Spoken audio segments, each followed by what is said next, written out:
अस्सलाम वालेकुम, मैं हूं साजिद हसन। आप मेरा यूट्यूब चैनल देख रहे हैं। बाबर आजम की कप्तानी के बाद, उनके जाने के बाद जो है अब पाकिस्तान क्रिकेट बोर्ड को एक नई मुश्किल का सामना है और मुश्किलात का सामना मुसलसल हो रहा है।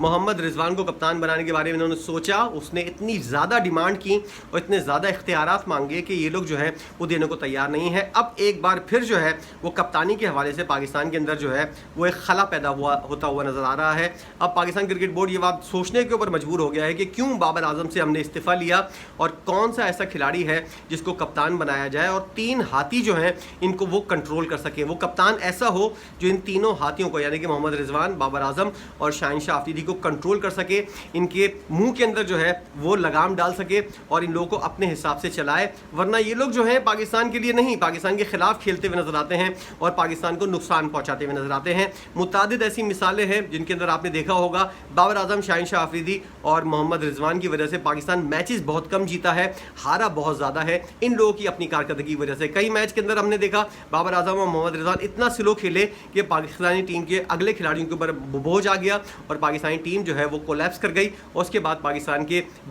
बॉलर जो है उन्होंने अच्छी कारकर्दगी का मुजाहरा नहीं किया। बाज़ दफ़ा बॉलर चल पाते थे और उन्होंने मुखालिफ टीम को दबाव के अंदर रखकर थोड़ा स्कोर किया। उसके बाद बाबर और रिजवान आते थे और एक आध मैच उन्होंने जितवा दिया। इसके अलावा अगर तवील तादाद देखी जाए, पिछले पूरे 5 साल का अरसा देखा जाए तो इन लोगों ने बहुत कम मैचेस जितवाए हैं।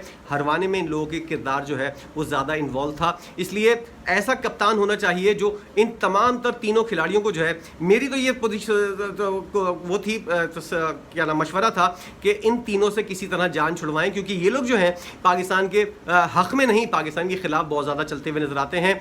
इन तीनों के होते हुए पाकिस्तानी टीम जो है ज़्यादा मुश्किलात का शिकार होती है। अगर इन तीनों से जान छुड़ा ली जाए तो पाकिस्तानी टीम को जो है वो अच्छे खिलाड़ी मिल जाएंगे, सियासत का खात्मा हो सकेगा और पाकिस्तान को मैच विनर खिलाड़ी जो हैं वो भी देखने को मिल जाएंगे। इन तीनों में से कोई एक खिलाड़ी बता दे जिसने किया हो, साबित किया हो कि वो मैच विनर है, या किंग बाबर आजम साहब जिनके बारे में कहा जाता है कि पूरा टूर्नामेंट इनके लिए करवाया गया कि इनकी किसी तरह फॉर्म वापस आ जाए। वो फॉर्म आपने देख लिया इंग्लैंड के खिलाफ सीरीज़ में 30 रन से ज़्यादा इनके रन्स नहीं बने। जब सेट हो गए उसके बाद जिस तरह इन्होंने बगैर अंधों की तरह खेलते हुए विकेट गंवाई अपनी और उनको बॉल ही नजर नहीं आई कि किस तरफ जा रही है। इनके खड़े होने का अंदाज राशिद लतीफ़ ने बता दिया कि किस तरह की खामियां हैं, इनके स्टांस के ऊपर ही खामियां हैं, इनके खड़े होने के अंदाज, बैट पकड़ने के अंदाज और जो इनका फुटवर्क है वही इनका ख़राब है, जिसकी वजह से इनकी जो मुश्किलात का सामना है। और ये चीज़ नोटिस की इंग्लैंड की टीम ने, इन्होंने देखा कि इसके खड़े होने में ही प्रॉब्लम है तो फिर इसको ऐसी बॉलिंग कराओ जिसकी वजह से ये यहाँ पर डिस्टर्ब हो, और वही हुआ।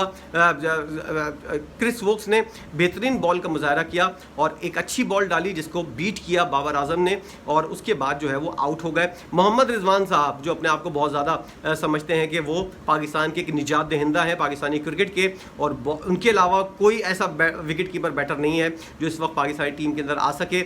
उन्होंने भी दूसरी बॉल के अंदर जो है वो कैच थमा दिया और उस तरह आउट होकर निकलते हुए नजर आए। उसके बाद जो है एक सवालिया निशान खड़ा हो गया है कि क्या बाबर आजम और मोहम्मद रिजवान पाकिस्तान के लिए खेल रहे हैं या पाकिस्तान के खिलाफ खेल रहे हैं, क्योंकि शाहिनशाह आफरीदी जिस तरह बॉलिंग करते हुए नजर आए उससे अंदाज़ा हुआ कि इनकी बॉलिंग के अंदर अब वो स्पार्क नहीं है, ना ही वो मुकम्मल तौर पर फिट नजर आए। तो ये लोग क्यों खेल रहे हैं पाकिस्तानी टीम के लिए, और जो आने वाला नया कप्तान है जो वाइट बॉल का कप्तान बनेगा, बेशक इन तीनों में से किसी को ना बनाए, वो बनाएगा। अगर कप्तान बनेगा तो क्या वो इन लोगों को पाकिस्तान के लिए, उसके लिए मुखालिफ टीम ज़्यादा अहमियत की हामिल होगी, उसके खिलाफ प्लानिंग करे, या फिर इन लोगों के खिलाफ प्लानिंग करे कि आने वाले दिनों के अंदर ये लोग पाकिस्तान के लिए खेलेंगे या पाकिस्तान के खिलाफ खेलेंगे।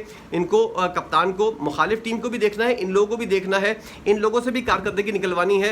ये लोग किसी तरह कारकर्दगी देने को तैयार नहीं है। पिछले 1.5 साल हो गया है इन लोगों की वजह से पाकिस्तानी टीम जो है वो इतनी बदनाम हो चुकी है, इतनी जलील हो चुकी है, बेइज्जत हो चुकी है इन लोगों को। लेकिन ये ऐसे चिकने घड़े हैं, इन लोगों को किसी किस्म की कोई शर्म नाम की कोई चीज़ नहीं है, ना इन लोगों के अंदर किसी किस्म के कोई ऐसा वो है कि इनको कोई बता सके कि तुम लोगों ने कितनी बड़ी बेगैरती का मुजाहरा किया है। तुम तीनों के होते हुए अगर पाकिस्तानी टीम इस तरह हार रही है तो तुम लोग तीनों को ना होने की वजह ना होना ही ज़्यादा बेहतर है। तो पाकिस्तानी टीम को जो है वो इन लोगों के बारे में कोई ना कोई फैसला करना पड़ेगा। सर्जरी करनी है, कोई भी ऑपरेशन करना है, क्या करना है, इन तीनों से किस तरह जान छुड़ानी है, या फिर इन तीनों को किसी तरह लाइन के अंदर लेकर आना है कि जो इन लोगों का काम है वो ये लोग करते हुए नजर आए, लेकिन ये लोग वाला काम करते हुए नजर नहीं आ रहे। आज शाहिनशाह आफरीदी से क्या उम्मीद थी, आए शुरू में बॉलिंग अच्छी जबरदस्ती करें, प्रेशर डालें, लेकिन वो काम जो है नसीम शाह ने किया। शाहीन शाह अफरीदी मुकम्मल फिट भी नहीं थे।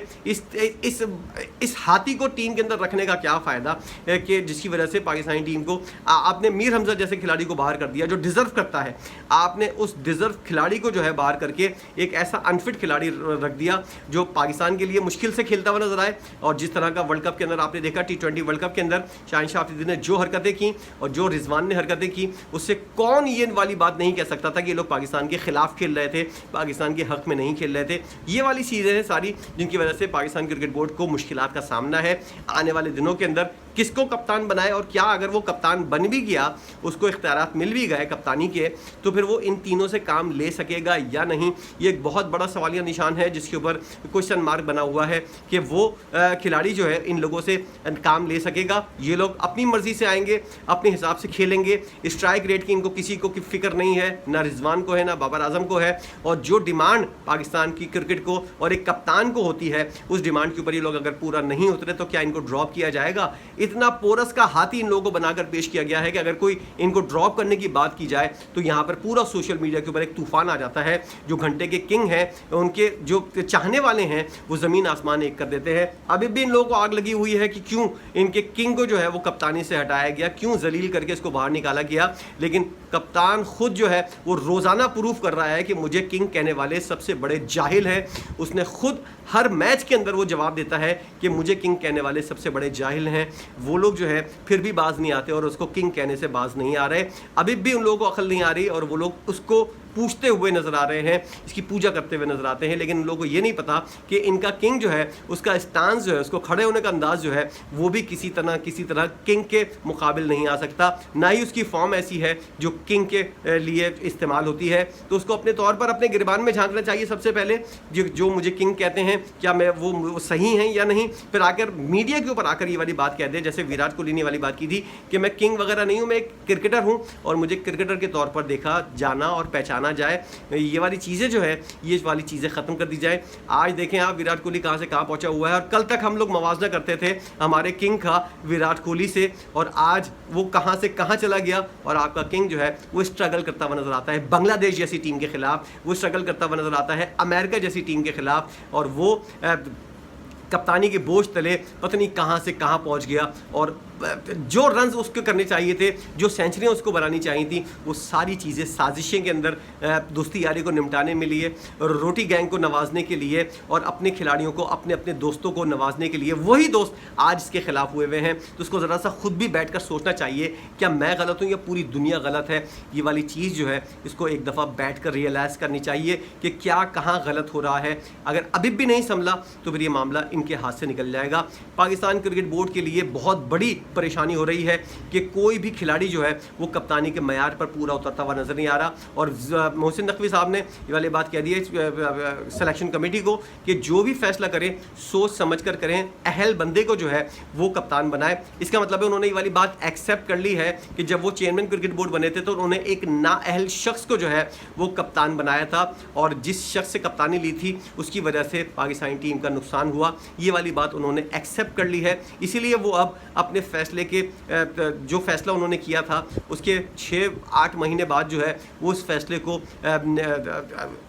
को नफ़ी करते हुए नज़र आ रहे हैं और ये कहते हुए नज़र आ रहे हैं कि अहल बंदे को कप्तान बनाए, क्योंकि मैंने पिछली दफ़ा एक नाअहल शख्स को कप्तान बना दिया था जिसने पूरी पाकिस्तानी क्रिकेट को जो है वो लपेट कर रख दिया था। इस बार ऐसा फैसला ना हो, अहल शख्स को कप्तान बनाए, मेरी वाली गलती दोबारा नहीं दोहराए। और ये उम्मीद कर रहे हैं वो साहब सिलेक्शन कमेटी से। देखते हैं कि वो किसी के नाम के ऊपर फाइनल होती है या नहीं, या फिर कुराए फाल जो है मोहम्मद रिजवान के लिए निकलेगा। कौन सा नाम है जो पाकिस्तानी क्रिकेट के लिए कप्तानी के लिए फेवरेट है, आप भी बताइएगा। और फ़खर जमान का नाम लिया जा रहा है, नसीम शाह को लोग कप्तान बनाने की बात कर रहे हैं, रिजवान को कप्तान बनाने की बात कर रहे हैं। कौन ऐसा अहल है जो इन तीनों को जो है, रिजवान अगर बना तो फिर दोनों को कंट्रोल करने के लिए, अपने आप को भी कंट्रोल करने के लिए और दीगर खिलाड़ियों को भी कंट्रोल करे और पाकिस्तानी टीम को जीत की राह पर गामजन करे। ये एक बहुत बड़ा चैलेंज है। क्या रिजवान ही चैलेंज पूरा कर सकता है या फिर कोई और खिलाड़ी? मुझे तो नज़र नहीं आ रहा। फ़खर जमान के बारे में लोग बहुत ज़्यादा उसको हॉट फेवरेट करा दे रहे हैं। आपके मन के अंदर कौन सा नाम है, आप किसको समझते हैं कि इस सूरत हाल के अंदर कप्तान बनने का वो अहल है, ज़रूर बताइएगा। वीडियो देखने का बहुत शुक्रिया।